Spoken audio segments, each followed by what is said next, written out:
नमस्कार, मी बी.के. भालेराव, वंचित पारधी पॅंथरचा राष्ट्रीय अध्यक्ष व संस्थापक अध्यक्ष।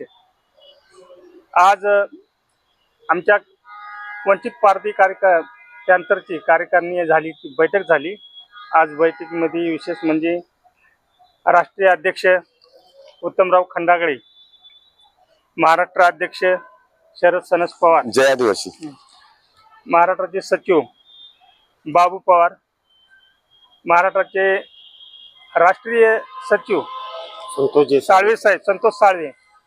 आज आम्ही या ठिकाणी चर्चा झाली आमची।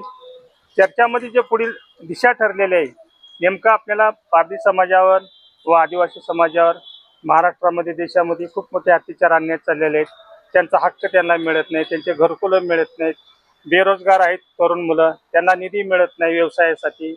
हा यांचा फंड जो आहे, त्यांच्या महामंडळाचा फंड, आदिवासी असो एससी असो, या महामंडळाचा फंड या सरकारने लाडकी बहिणीसाठी वर्ग केलेला आहे।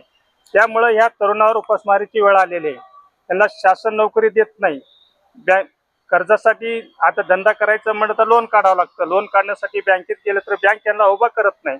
मग नेमकं यांच्यासाठी, यांच्या हक्कासाठी लढण्यासाठी आम्ही वंचित पारधी पॅंथरची स्थापना केलेली आहे। आम्ही आज महाराष्ट्रामध्ये जवळजवळ 500 पदाधिकाऱ्याची नियुक्ती आम्ही केलेली आहे आणि आम्ही खूप मोठा लढा या महाराष्ट्रामध्ये उभा करणार आहे।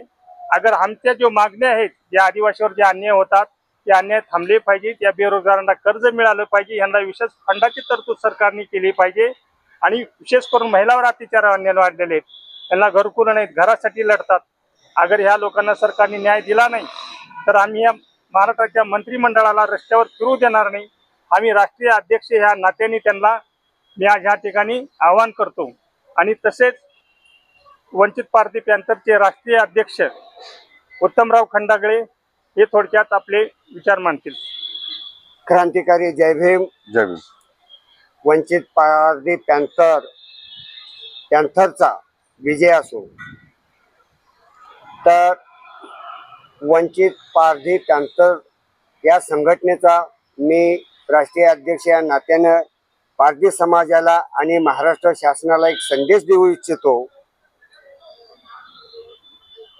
जे आमची जी की संघटना स्थापन होण्याचं कारण असं आहे, पारधी समाज खेडोपाडी जंगलात राहणारा हा एक समूह आहे।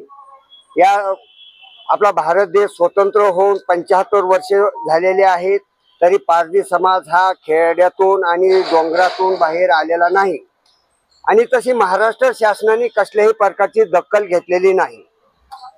पारधी हा एकदम रानामध्ये, डोंगराळ भागामध्ये, खेड्यामध्ये आणि दऱ्याखोऱ्यामध्ये राहणारा हा एक समाज आहे। या समाजाकडे महाराष्ट्र शासनाने कसल्याही प्रकारचं लक्ष दिलं नसल्या कारणाने त्यांच्यावर जो काही अन्याय अत्याचार होत आहेत, खोटे पोलीस गुन्हे नोंद केले जात आहेत, त्यांना टार्गेट केलं जातं। दुसऱ्याने चोरी जरी केली तरी पारधी समाजाला टार्गेट करून पोलीस स्टेशनला आणलं जातं, त्याला थर्ड डिग्री देऊन मारपीट केली जाते आणि जबरदस्तीने त्याच्याकडून गुन्हा कबूल म्हणून करून घेतला जातो। असं एक पोलीस डिपार्टमेंटचं चाललेला सुळसुळाट आहे। तर महाराष्ट्र शासनानं हे असे खोटे गुन्हे थांबविले पाहिजेत। जर खरोखर ज्यांनी चोरी केली किंवा कसल्या प्रकारचा गुन्हा केला तर त्या गुन्हा पुरावे आधारे नोंद झाला पाहिजे। मंत्रालयावर मोर्चे काढणार आहोत, या शासनाने ह्याची खबरदारी घ्यावी। जय भीम, जय शिवराय, जय लहुजी। आज पुण्या या ठिकाणी वंचित पारधी पॅंथरच्या वतीने आमचे संस्थापक अध्यक्ष बी.के. भालेराव साहेब यांच्या नेतृत्वाखाली आज बैठक झालेली आहे। आमचे राष्ट्रीय अध्यक्ष उत्तमभाऊ खंडागळे, राष्ट्रीय सरचिटणीस संतोषजी साळवे, महाराष्ट्राचे उपाध्यक्ष बाबू हिरामंत पवार, अजून आमचे सर्व मित्रमंडळी आज याच ठिकाणी उपस्थित आलेले आहे। आणि राकेश कदम, दिवानीताई, अजून हे सर्व आमचे मित्रमंडळी उपस्थित आहे। आज या मीटिंग मध्ये चर्चा अशी झाली की वंचित पारधी पॅंथर हे का निर्माण झाले, तर हे सर्व आमचे वंचित पारधी पॅंथर हे निर्माण का झाली, तर समाजामध्ये एक आक्रमक संघटना पाहिजे होती। या समाजाला आक्रमक संघटना महाराष्ट्रात कुठेही नाही. त्याच्याकरता आमचे संपादक बी.के. भालेराव साहेब, आमचे क्रांतिकारी संपादक उत्तमजी खंडागळे साहेब आहे, परत संतोष चव्हाण वंचित सामन्याचे संपादक आहे, मी स्वतः वंचित परिवर्तनाचा संपादक आहे. आम्ही हे सर्व संपादकांनी पारधी समाजावर जिथं जिथं अन्याय होतो, जिथं खोट्या नाट्या केसेस होतात, त्या समाजाच्या समस्या सोडवण्यासाठी ही एक क्रांतिकारी एक संघटना आम्ही तयार केलेली आहे.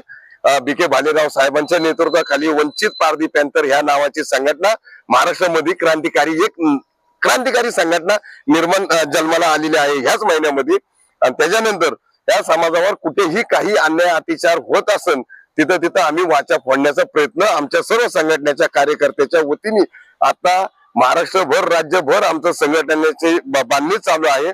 ज्यांना कोणाला काम करायचं असेल संघटनेमध्ये तर त्या कार्यकर्त्यांनी आमच्याशी संपर्क साधावा आणि आम्ही त्यांना जबाबदारी त्या जिल्हा शहर तालुक्यावाईज जबाबदारी देऊन हे संघटन लवकरात लवकर मोठं करणं, जाळं पसरवणं आणि येणारे आता जिथं जिथं न्याय नाही भेटत, आता काही लोक राजकीय लोक ह्या समाजाच्या माध्यमातून काय गावगुंड म्हणा, राजकीय पुढारी म्हणा, या समाजाला अजून न्याय देतच नाही.